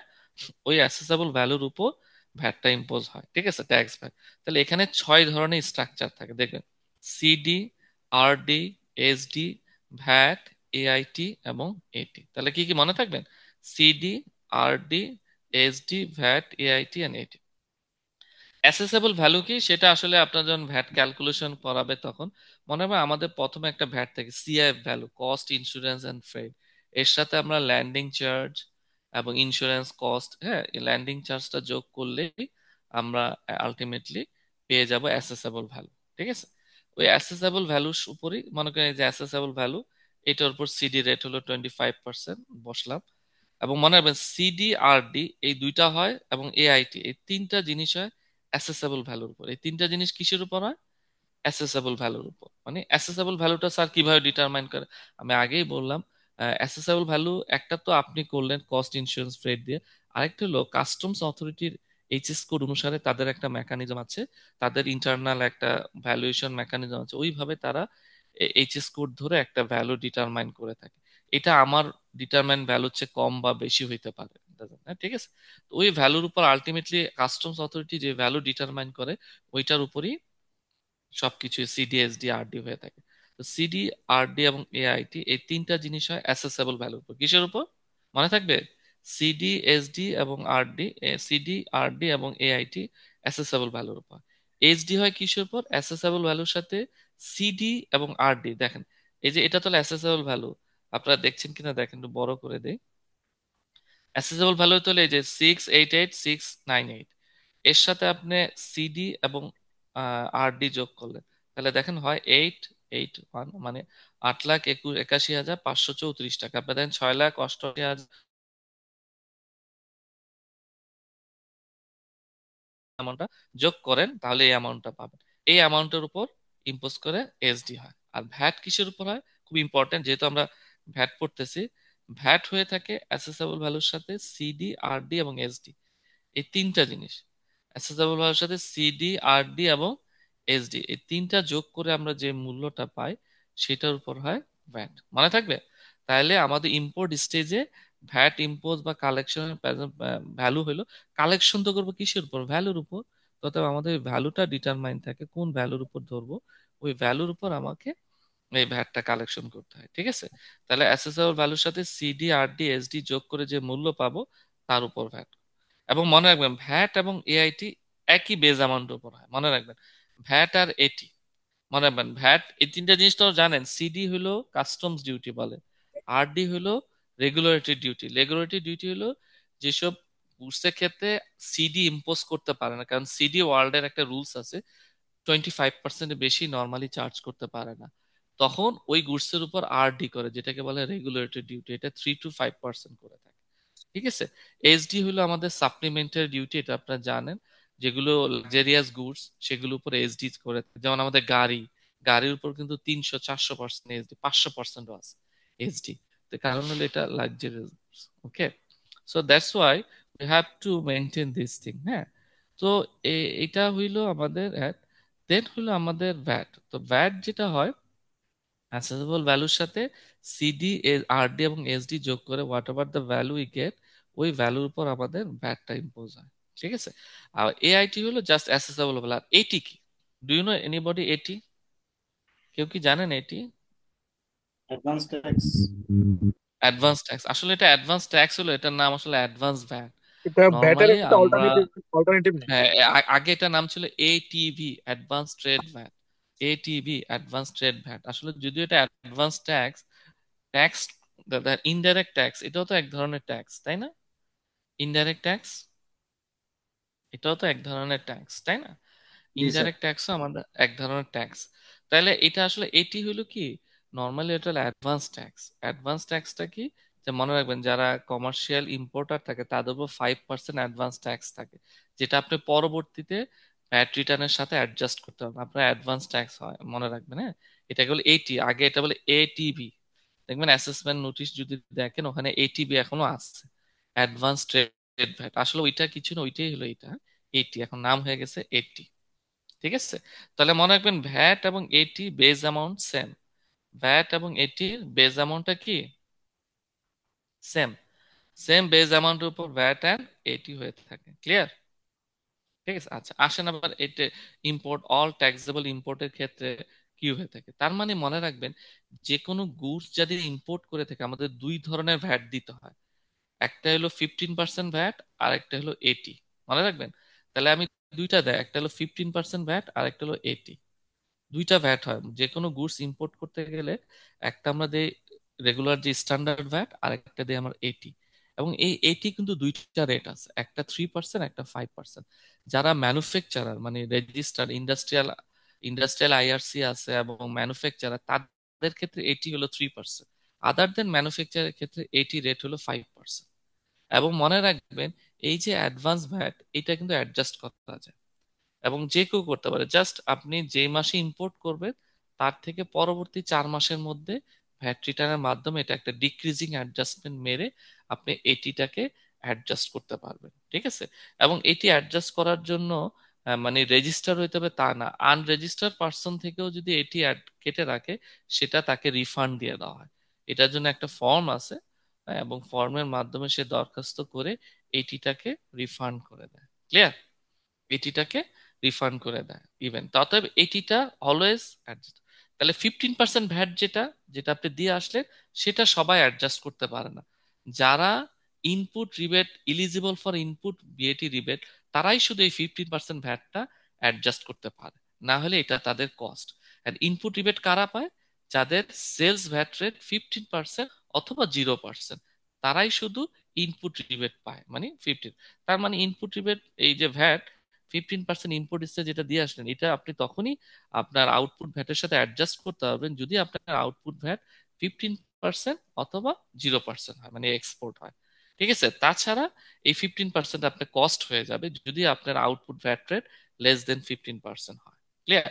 সো এইটা হলো ইম্পোর্ট স্টেজে ভ্যাটের কালেকশন। ঠিক আছে, আরেকটা জিনিস থাকবে, আমরা অনেক সময় ইম্পোর্ট কাম এক্সপোর্ট করে থাকি, যে ভাই একটা কোশ্চেন এক্সপোর্ট। ছিল। বলেন বলেন বলেন। কোশ্চেনটা হচ্ছে যে ভাই আমরা তো এটিটা অ্যাডজাস্ট করি আর কি, হ্যাঁ মানে এই ইয়ে মানে আপনি বলেন যে অ্যাপ্লিকেশন করে দেন এটা রিফান্ড নেওয়া যায়। আমি এটা কি সেলস এর সাথে ইয়ে করতে পারবো, অ্যাডজাস্ট না করতে না, পারবো? আপনি সেলস এর সাথে অ্যাডজাস্ট করতে হলে ভ্যাট রিটার্ন থাকতে হবে। আপনি যদি রেজিস্টার্ড পার্সন হন তাহলে তো সমস্যা নাই, ভ্যাট রিটার্নের মাধ্যমে আপনি অ্যাডজাস্ট করবেন। যাদের রেজিস্ট্রেশনও নাই, কারণ ভ্যাট রিটার্ন কারা দেবে? যাদের রেজিস্ট্রেশন আছে তারা। যাদের হুম হুম। রেজিস্ট্রেশন নাই তারা তো ভ্যাট রিটার্ন দিতে পারবে না। তো তারা কিভাবে অ্যাডজাস্ট করবে? যারা রেজিস্ট্রেশন আছে তারা কি করবে? তাদের সেলস ভ্যাটের সাথে এই এটিটা অ্যাডজাস্ট করে ফেলবে। কিন্তু যাদের রেজিস্ট্রেশন নাই তারা কি করবে?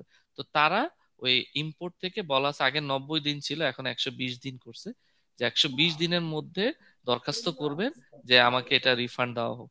তখন তারা কাগজপত্র দেখে একটা ফর্ম আছে, ফর্মটা অ্যাপ্লাই করে রিফান্ড ক্লেম করতে পারে। তার ঠিক মানে আছে, ভাই তার মানে যদি আমার সেলসটা যদি জিরো হয়, হ্যাঁ, আমি যদি হ্যাঁ অ্যাডজাস্ট না করতে পারি, দেন হ্যাঁ আমি এটা অ্যাপ্লিকেশন করতে পারতেছি।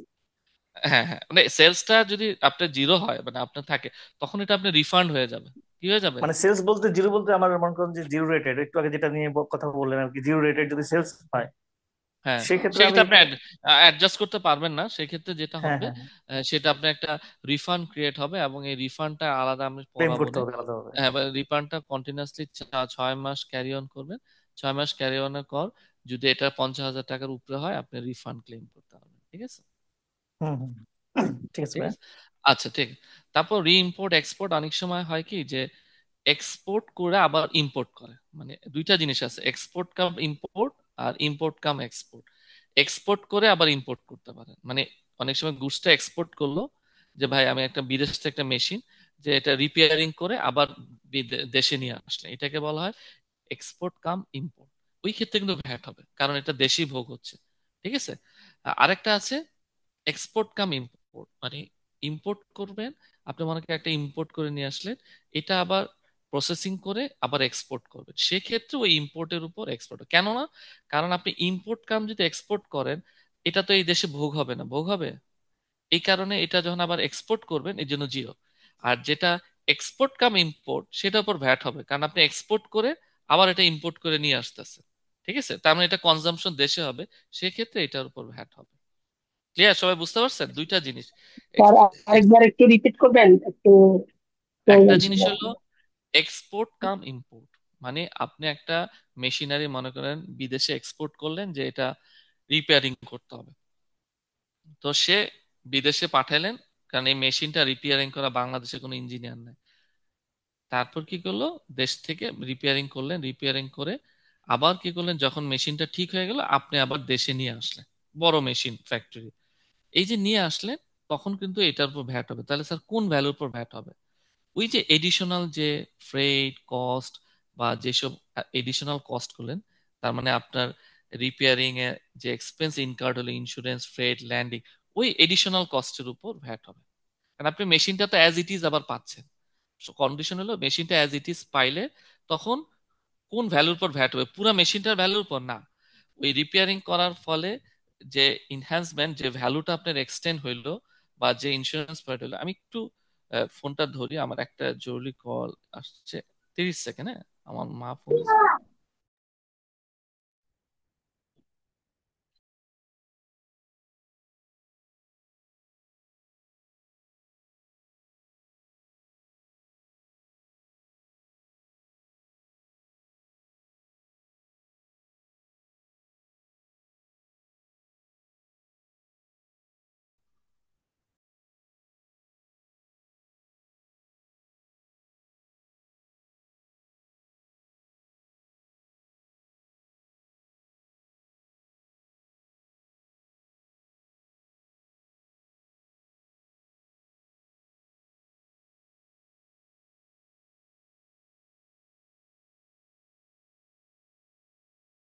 ঠিক আছে, আচ্ছা আমি দেখাচ্ছি।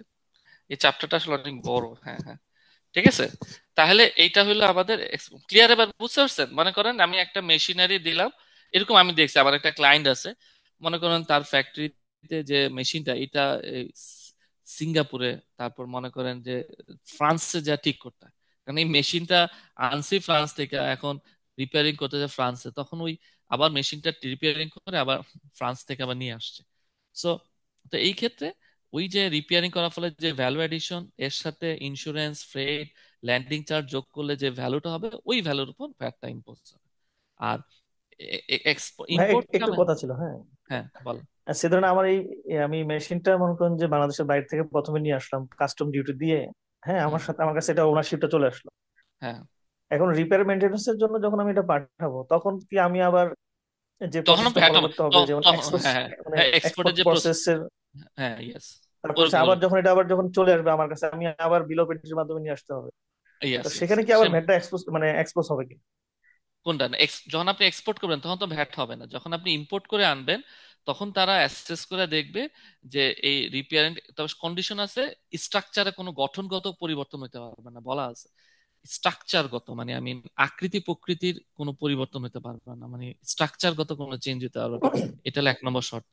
তাহলে ওই রিপেয়ারিং করার ফলে যে ভ্যালু এডিশন হয়েছে, কারণ রিপেয়ারিং এর ফলে তো এক ধরনের কস্টিং আছে, রিপেয়ারিং কস্ট, এর সাথে ল্যান্ডিং, ফ্রেট, ইন্স্যুরেন্স চার্জ যোগ করে যে মূল্যটা হবে সেই মূল্যের উপর, মেশিনটার দাম 10 কোটি টাকা, কিন্তু এটা রিপেয়ারিং করার ফলে এটা রিপেয়ারিং করতে আপনার 50 লাখ টাকা খরচ হয়েছে, আর এর ইন্স্যুরেন্স মিলে আরো 10 লাখ টাকা। এখানে 10 কোটি 60 লাখ টাকার উপর হবে না, ওই 60 লাখ টাকার উপর ভ্যাটটা হবে। ঠিক আছে, ক্লিয়ার? আমি বলছিলাম যখন আমার এটা দেশে আবার পুনরায় আসবে, তখন আমি যখন বিল অফ এন্ট্রির মাধ্যমে ঢুকাবো, তখন আমার ওখানে যে ভ্যাটটা, মানে ওখানে কি ভ্যাটটা এক্সপোজ হবে কিনা? হ্যাঁ, ওখানে ভ্যাটটা ইম্পোজ ওখানেই হবে, ওখানেই হবে। মানে ওইখানে কি আলাদাভাবে, এই যে আমার যেমন, আমরা তো যেমন, হ্যাঁ, যেমন আমাদের এই যে রিপেয়ার মেনটেন্স এর জন্য আমাদের একটা সার্ভিস কোড থাকে হুম, আলাদা, ওটা হলো সার্ভিস কোড। হুম। তো বিল অফ এন্ট্রিতে এটা কিভাবে মেনশন থাকবে? না, না, বিল অফ এন্ট্রি তো ওইটা ওই ডিক্লেয়ার করবেন আপনি যখন এলসি করবেন, তখন ওইগুলো লেখাই থাকবে, এক্সপোর্ট কাম ইম্পোর্ট, ইম্পোর্ট কাম এক্সপোর্ট, তখন এটার ভ্যালুটা কত ছিল। এখন অনলি রিপেয়ারিং অনলি জন্য কনসিডার দ্য রিপেয়ার হ্যাঁ, ভ্যালু, মেনটেন্স। রিপেয়ার মেইনটেনেন্স করার সময় আপনার তো একটা কন্ট্রাক্ট হয়েছে, কত টাকা ইনভয়েস করছেন, তাই না? ও তো ইনভয়েস হুম রেজ হুম করবে না, ওই কস্টিং সবকিছু মিলে কমার্শিয়াল ইনভয়েসটা কত করছে, রিপেয়ারিং বাবদ কত চার্জ করছে, তার সাথে ল্যান্ডিং আর ইন্স্যুরেন্স তো আছেই। ঠিক আছে, এভাবে ডিটারমাইন করবে। ঠিক আছে, আচ্ছা, আরেকটা ওকে। জিনিস ভাইয়া, যদি আমরা সেম মেশিনটা যদি মানে রেন্ট করি, মানে ভাড়া করে নিয়ে আসি, হুম, সেই ক্ষেত্রে ভাড়ার তো জিনিস আমার, তো, না, ভাড়া তো আলাদা জিনিস, ওটা তো আরেকটা জিনিস। আপনি তো ওইটা জিনিস হইলো যে আপনি এখানে অনেক ধরনের ব্যাপার আছে। এটা হুম হুম টেম্পোরারি ইম্পোর্ট আছে, হ্যাঁ, একটা আছে হুম হুম টেম্পোরারি ইম্পোর্ট, যেটা হইলো যে টেম্পোরারি ইম্পোর্টে কিন্তু আলাদা গাইডলাইন আছে যে হ্যাঁ আমি আনছি প্রজেক্টের জন্য, ওখানে আবার জি জি। পিরিয়ড থাকে সর্বোচ্চ 2 বছরের মধ্যে এটা আবার আপনি ফেরত দিয়ে দিবেন। ওইটা একটা আলাদা রেগুলেশন আছে, ওইটা ডিফারেন্ট। হ্যাঁ, ওকে। ঠিক আছে ভাইয়া। আচ্ছা, এটা গেল ইম্পোর্ট এক্সপোর্ট। আচ্ছা, ম্যানার কালেকশন তো আমরা বললাম, এইটি হলো তিনটা আমি বললাম। ম্যানুফ্যাকচারিং স্টেজ হলো 3%, আর আদার দেন ম্যানুফ্যাকচার হলো 5%। আর এইটিতে আমি বললাম এইটি হলো যে মাসে আপনি ইম্পোর্ট করবেন সেই মাস থেকে পরবে। আচ্ছা, ম্যানুফ্যাকচারিং হতে গেলে যে 3%, এটা একটু বলে রাখি কারা হবে। যাদের ইন্ডাস্ট্রিয়াল আইআরসি আছে, এবং ভ্যাট রেজিস্টার্ড, 12 মান্থ 12 মাস পর্যন্ত ঠিক মতো ভ্যাট রিটার্ন দিছে, তারাই শুধু এলিজিবল এই 3% পাওয়ার জন্য। ঠিক আছে, এবং এটা কালেকশনটা কি, যে আপনি যাবেন, রেজিস্টার্ড হলে তো খুব ইজি, যেই মাসে ইম্পোর্ট করবেন, ইম্পোর্ট ডেট কোনটা, আপনার বিল অফ এন্ট্রিতে কিন্তু একটা ইম্পোর্ট ডেট থাকে, অ্যাসেসমেন্ট, ওই ডেট থেকে পরবর্তী 4 মাসের মধ্যে আপনাকে ভ্যাট রিটার্নের মাধ্যমে, যদি আপনি না নিতে পারেন এটা টাইম ল্যাপসের কারণে ল্যাপসড হয়ে যাবে, হ্যাঁ, কস্ট হয়ে যাবে। ক্লিয়ার, এটা একটু মনে রাখেন। আচ্ছা, আর ইম্পোর্ট অফ সার্ভিসের ক্ষেত্রে ভ্যালু কিভাবে ডিটারমাইন করবে, যদি আমি সার্ভিস ইম্পোর্ট করি, যেমন গুডস করলে তো কাস্টমস অথরিটি অ্যাসেসমেন্ট ভ্যালু ধরে করে ফেলবে, কিন্তু সার্ভিসের ক্ষেত্রে হলো এগ্রিমেন্ট। এগ্রিমেন্ট হলো দুইটা পক্ষের মধ্যে যে মূল্যটাতে হয়েছে সেটা। এখানে একটা ফেয়ার মার্কেট ভ্যালু কনসেপ্ট আছে, যে সেটা হলো যে অনেক সময় যেটা হয় আমরা করি ট্রান্সফার প্রাইসিং করে থাকি, যে আমার প্যারেন্ট কোম্পানি সিস্টার কনসার্ন আছে, আমার এখানে ব্রাঞ্চ বা লিয়াজন অফ, আমি কোনো একটা সার্ভিস করলাম, সেক্ষেত্রে বলা আছে অনেক সময় কিন্তু এই যে সার্ভিসের যে ভ্যালুটা এটা ফেয়ার মার্কেট ভ্যালু হয় না। কারণ ডেফিনেটলি আমি আমার পরিচিত লোকজন, বাইরে থার্ড পার্টির কাছে একটা মাল 10 টাকা বিক্রি করি, এন্ড সে যদি আমার আত্মীয় হয় বা আমারই সিস্টার কনসার্ন হয়, আমি তো তার থেকে 10 টাকা নিব না। তো নর্মালি রিলেশনশিপের কারণে হোক যে কারণে হোক, তার থেকে আমি প্রফিট করব না, শুধু আমার কস্টিংটা নিব, যে আমার 4 টাকা কস্টিং হয় ওই টাকাটা চার্জ করবো, তাই না? এই কারণে বলা আছে যে যদি আপনি কোনো সহযোগী প্রতিষ্ঠানকে কোনো সার্ভিস দেন এবং সেটা ফেয়ার মার্কেট ভ্যালুতে হতে হবে, এক্ষেত্রে সুযোগ নাই less than the fair market ভ্যালুতে করা, মনে থাকবে। সেই জন্য বলা হয়েছে আনরিলেটেড পার্টি হলে তো তাদের আলোচনার মাধ্যমে এগ্রিমেন্টের মাধ্যমে যে ভ্যালুটা থাকে সেটা, আর যদি রিলেটেড পার্টি হয় সেক্ষেত্রে অবশ্যই ফেয়ার মার্কেট ভ্যালু। এবং এই ফেয়ার মার্কেট ভ্যালুটা ডিটারমাইন করার ওয়ে আছে, আমি একটু মেথড দিলে আপনারা দেখতে পারতেছেন স্লাইডটা, একটা এসআরও আছে, আমি একটু জাস্ট আপনাদেরকে দেখাই। এসআরও আছে যেখানে এই মেথড গুলো বলে দেওয়া আছে যে comparative method, deductive method, computing method বা হলিস্টিক মেথড। এই মেথডের মাধ্যমে আমি অ্যাকচুয়ালি ডিটারমাইন করবো একটা আর্মস লেন্থ প্রাইস বলে, আসলে এটা একটু আপনারা ট্যাক্সে পড়বেন, transfer pricing. Arms length price একটা করে, এখানে রেঞ্জ থাকে, আমরা ট্রান্সফার প্রাইসিং করি। এটা হয় যে নর্মাল একটা কমন আমরা মেথড অ্যাপ্লাই করি আমরা নিজে প্র্যাকটিক্যালি, সেটা হলো যে ওই যে ইউনিফর্ম প্রাইস, লাস্ট 3 মাসে অন্যরা এই প্রোডাক্ট কি দামে দিয়েছে তার একটা এভারেজ গড় করি, নৈমিত্তিক গড় বলি। এবং ওইভাবে গড় করে যে কতটুকু আসলে প্রাইজে হয়, যে এটা 8 থেকে 10 টাকার মধ্যে, মিনিমাম 8 টাকা, ম্যাক্সিমাম 10 টাকা। তখন আমি কম্পেয়ার করে দেখি যে ওই প্যারেন্ট কোম্পানি তার সিস্টার কনসার্নকে যে সার্ভিসটা দিছে ওই রেঞ্জের মধ্যে পড়তেছে কিনা। যদি রেঞ্জের মধ্যে পড়ে তাহলে ওকে, যদি রেঞ্জের মধ্যে না পড়ে সেক্ষেত্রে ফেয়ার মার্কেট ভ্যালুতে ভ্যাটটা ইম্পোজ করে থাকে। এটা হলো ভ্যাট কালেকশনের মেকানিজম। খালি দুইটা ক্ষেত্রে ফেয়ার মার্কেট ভ্যালু অ্যাপ্লিকেবল হয় না, মনে রাখবেন। যদি কোনো টেন্ডারের মাধ্যমে যদি গুডস দেওয়া হয়, এটা ফেয়ার মার্কেট ভ্যালু কিন্তু একটা ব্যাপক জিনিস, এটার জন্য আলাদা একটা ক্লাস লাগবে। এটা আসলে আপনাদের কিন্তু কোর্সটা হলো ফান্ডামেন্টাল, বুঝছেন? এটা অ্যাডভান্স লেভেলের কোর্স না, বুঝছেন?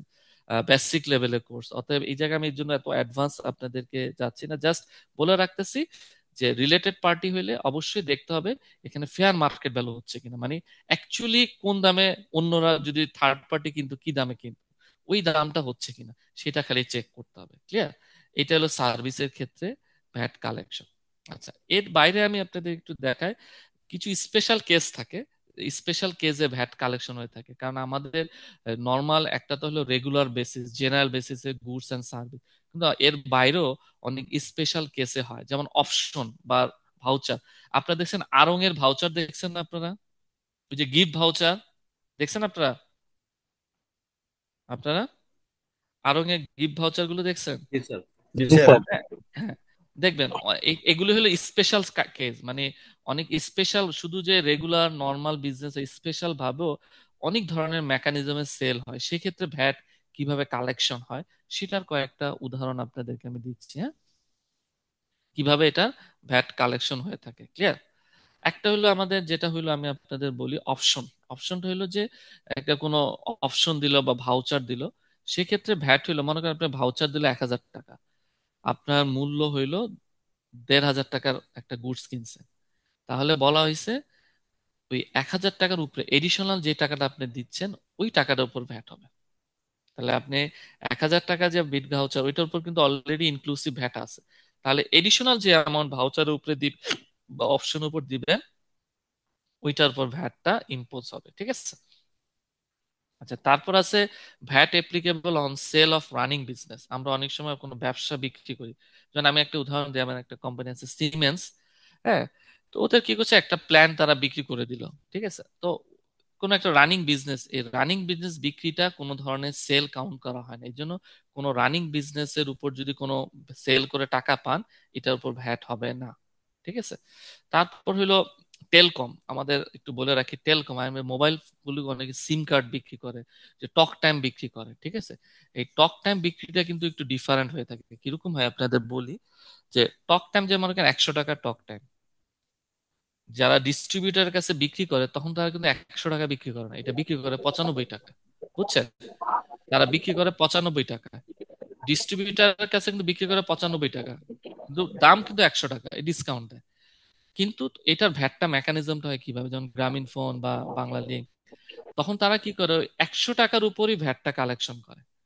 ওই ডিস্ট্রিবিউটার টাকাটা 95 টাকা বিক্রি করলো, তারা ভ্যাট দেয় 100 টাকার উপর, মানে মূল্য ছাড় সহই ইম্পোজ করে। এই কারণে দেখবেন টেলিকম সেক্টরে এর পরবর্তী স্টেজে ডিস্ট্রিবিউটর বা রিটেলার এজেন্ট লেভেলে আর ভ্যাট হয় না। কারণটা কি? কারণ ওই 100 টাকাই তো ভাগ হয়, ডিস্ট্রিবিউটর এজেন্টকে দেয় 98 টাকা, মানে যে রিটেলারকে, রিটেলার এটা কাস্টমারের কাছে বিক্রি করে 100 টাকা। আলটিমেটলি 95 টাকা দিল ডিস্ট্রিবিউটর, মানে মেইন ডিস্ট্রিবিউটর, ওই ডিস্ট্রিবিউটর আবার রিটেলারকে দেয় 98 টাকা, রিটেলার কনজিউমারকে দেয় 100 টাকা। তাহলে এইভাবে কিন্তু আসলে ভাগ হয়, কিন্তু যখন ডিস্ট্রিবিউটরকে দিয়ে দেয় তখনই যারা বিক্রি করে টেলকম তারা 100 টাকার উপরে ভ্যাটটা দিয়ে দেয়। এই জন্য ডিস্ট্রিবিউশন স্টেজ বা এজেন্ট স্টেজে আর কোনো ভ্যাট হয় না। ঠিক আছে? এটা হলো টেলকম সেক্টরের স্পেশাল কেস, কিভাবে ভ্যাটটা কালেকশন হয়। আচ্ছা, আর VAT collection certain stage cancel transaction, অনেক সময় দেখবেন যে কন্ট্রাক্ট থাকে, হঠাৎ সে বলে আমি ট্রানজাকশন করব না, তো ওই ট্রানজাকশন না করলে সেক্ষেত্রে ভ্যাটটা কিভাবে কালেকশন হয়? Cancel transaction. সাউন্ড হচ্ছে, প্লিজ একটু মিউট হয়ে যান। হ্যাঁ, ক্যান্সেল করে দিল, যে ক্যান্সেল হয়ে গেল, আর সম্ভব না এখন দেওয়া। সেক্ষেত্রে যতটুকু আপনি রিটেইন করা, অনেক সময় আমরা দেখছি যে কন্ট্রাক্টের ক্ষেত্রে যে একটা কন্ট্রাক্ট 1 লাখ টাকা, সে ঠিক মতো কাজটা করে না, আমি তাকে 90,000 টাকা দেবো, 10% টাকা রিটেনশন করে রাখে। বা ক্যান্সেল কেন তুমি, বা আমরা ওই যে অনেক সময় দেখবেন ওই যে অর্ডার দিলাম, ক্যান্সেল করে, ভাই আমি যাব না, 20% টাকা কিন্তু কম দেয়। আপনি যদি কোনো জায়গায় টিকিট কাটেন, বা আমি ভাই টিকিট আমি আমি তো ক্যান্সেল করে দিলাম, তাহলে সরি ক্যান্সেল করলেন, আমার 20% টাকা আমি ক্যান্সেলেশন চার্জ হিসাবে রেখে দিলাম। সেক্ষেত্রে ওই যে 20 টাকা রেখে দিলেন, ওই টাকাটার উপর আপনার ভ্যাট দিতে হবে, ঠিক আছে, যে সেল করছে। আচ্ছা, তারপর হলো VAT in kinds of benefit, এটা একটা খুব ইম্পর্টেন্ট। সেটা হলো ইন কাইন্ড বেনিফিট। আমরা এমপ্লয়িকে অনেক ধরনের ইনফ্রিঞ্জ বেনিফিট দিই। মনে করেন টাকা না দিয়ে তারা বিভিন্ন ধরনের বেনিফিট দিই। যেমন তাকে আমি তেলের কন্টেনার কিনে দিলাম, বাসের অনেক জায়গা আছে, ড্রেস দিলাম, বা তার বিভিন্ন বেনিফিট গুলো আমি কোম্পানি পক্ষ থেকে দিয়ে দিলাম। হ্যাঁ, বা বিভিন্ন কিছু দিয়ে দিলাম, খাবার দিলাম। ঈদের সময় আসলো, রোজার ঈদে তাকে আমি একটা গিফট ভাউচার দিলাম, যেখানে সেমাই, তেল, চিনি, অনেক জায়গায় দেখবেন দেয়। বা পহেলা বৈশাখ আসলো, বিভিন্ন এমপ্লয়ীদেরকে বিভিন্ন গিফট দিল। এই যে ইন কাইন্ড বেনিফিট দিলেন, সেক্ষেত্রে এগুলো যদিও ক্যাশে দিচ্ছেন না, কিন্তু এইটার যে ফেয়ার মার্কেট ভ্যালু, ওই বেসিসে এটার ভ্যাটটা দিয়ে দিতে হবে। ঠিক আছে, যদিও আপনি এটার এগেনস্টে কোনো কনসিডারেশন পাচ্ছেন না। ঠিক আছে, এটা হলো ভ্যাট। আর হলো সিঙ্গেল এবং মাল্টিপল সাপ্লায়ার, এটা একটু বলে রাখি, সেকশন 35-এ আমাদের এটা বলা আছে যে একটা সাপ্লাইয়ের মধ্যে বিভিন্ন ধরনের নেচার অফ সার্ভিস থাকে। মনে করেন একটা উদাহরণ দিলাম, আপনি একটা জায়গায় মানে একটা সার্ভিস দিলেন, মনে করেন একটা গুডসও দিলেন, আবার কিছু সার্ভিসও দিলেন। তাহলে কিভাবে ভ্যাটটা করবেন? বলছে নেচার অফ সার্ভিস অনুসারে, গুডস এর ক্ষেত্রে প্রকিউরমেন্টে দিবেন, আর সার্ভিসের ক্ষেত্রে সার্ভিসের যে কোড এই। তার মানে একই সাপ্লাইয়ের মধ্যে যদি ডিফারেন্ট টাইপ অফ সার্ভিস দেন, এটা based on the nature of goods and service অনুসারে ভ্যাটটা ইম্পোজ করতে হবে। এটা এমন না যে একেবারে কমন একটা, যদি না এটা ইন্টিগ্রাল পার্ট না হয়। যেমন মনে করেন একটা রিপেয়ার মেইনটেনেন্স করলেন, ওই রিপেয়ারের জন্য ছোট্ট একটা পার্টস কিনলেন, ওইটা কিন্তু রিপেয়ারের অংশ, সেক্ষেত্রে পুরাটা রিপেয়ার মেইনটেনেন্স ধরতে হবে। কিন্তু আপনি কি করলেন, আলাদাভাবে একটা পার্টস কিনলেন, আবার এক্সট্রা একটা সার্ভিস নিলেন ওই একই দোকান থেকে, তাহলে দুইটার জন্য আলাদা আলাদা ভাবে ভ্যাট দিতে হবে, based on the nature of service. এইটাই বলছে সিঙ্গেল অ্যান্ড মাল্টিপল সার্ভিস। ঠিক আছে, এই হলো আমাদের ভ্যাটের মূলত কখন ভ্যাট পেয়েবল হয়, কখন ভ্যাট হয়। এই হলো আমাদের overall VAT collection and imposition.